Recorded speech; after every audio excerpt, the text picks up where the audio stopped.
Good afternoon. Welcome back to Discovering Truth. Today we're going to discuss the verses in Scripture that have to do with Satan's little season. Um, I discovered this a little bit ago, and through Tartaria, a friend of mine was showing me videos of the buildings and stuff and helping me to see that obviously they can't be made by people with horse and buggy and just chisels and no electric tools of that nature. And then I started hearing about the mud floods, showing how a lot of the buildings from that time were they're bigger. They go down in the dirt and they'd been flooded over. It's where you see the half windows um, at the bottom of the building. Why would you do that? And then I started hearing about orphan trains, and a lot of this I can't understand. I don't know the details yet. Um, a lot of it's speculation from all of us that are believing in Satan's little season.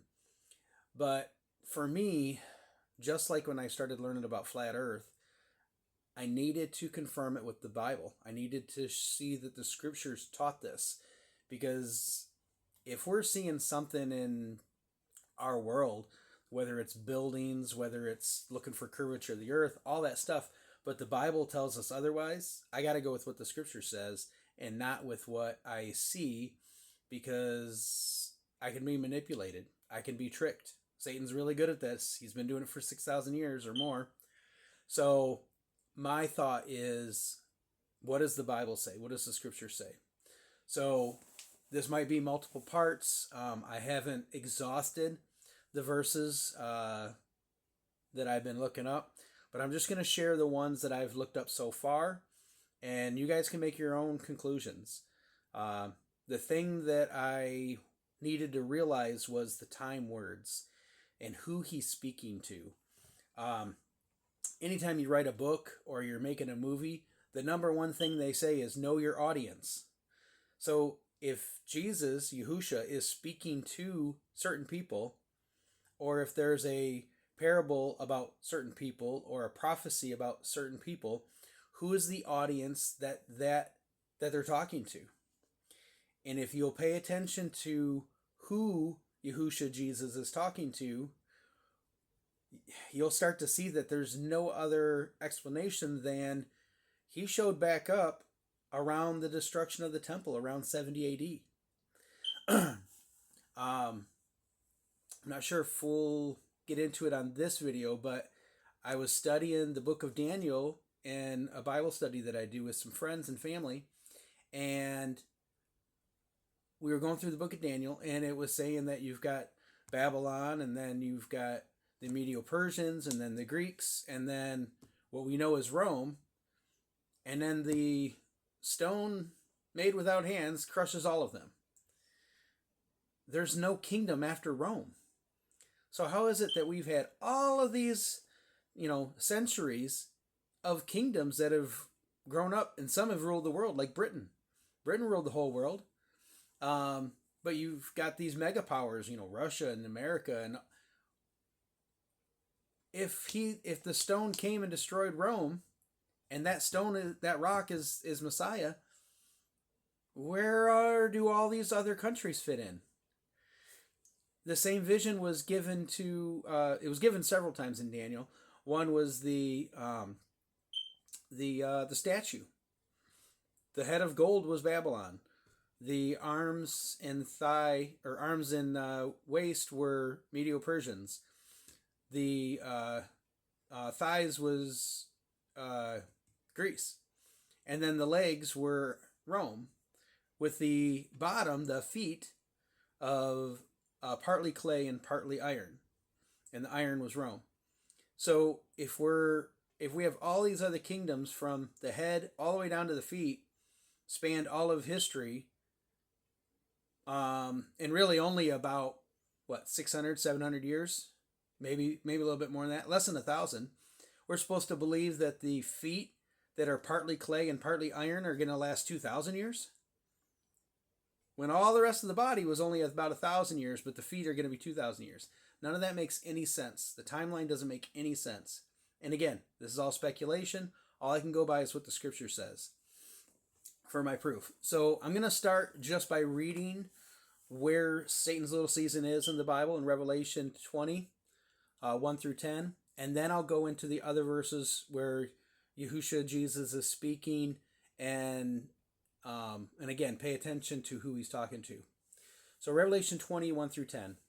And I saw a messenger coming down from the heaven, having the key to the pit of the deep and a great chain in his hand. And he seized the dragon, the serpent of old, who is the devil and Satan, and bound him for 1,000 years. And he threw him into the pit of the deep and shut him up and set a seal on him, so that he should lead the nations no more astray until the 1,000 years were ended. And after that, he has to be released for a little while. That's Satan's little season. And I saw thrones, and they sat on them, and judgment was given to them, and the lives of those who had been beheaded because of the witness they bore to Yahushua, Jesus, and because of the word of Elohim, and who did not worship the beast, nor his image, and did not receive his mark upon their foreheads or upon their hands, and they lived and reigned with Messiah for 1,000 years. So here's the millennial reign. So Jesus returns, he destroys the wicked, he binds up Satan, and then they lived and reigned with Messiah for 1,000 years. And the rest of the dead did not come to life until the 1,000 years were ended. This is the first resurrection. Blessed and set apart is the one having part in the first resurrection. The second death, eternal death, possesses no authority over these, but they shall be priests of Elohim and God, and of Messiah, and shall reign with him 1,000 years. So again, that's the millennial reign. And when the 1,000 years have ended, Satan shall be released from his prison, and shall go out to lead the nations astray, which are in the four corners of the earth, Gog and Magog, to gather them together for battle, whose number is the sand of the sea.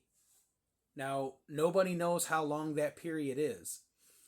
The scripture kind of makes it sound like, oh, he's released, and immediately all the nations are deceived, and they go up against the saints of God.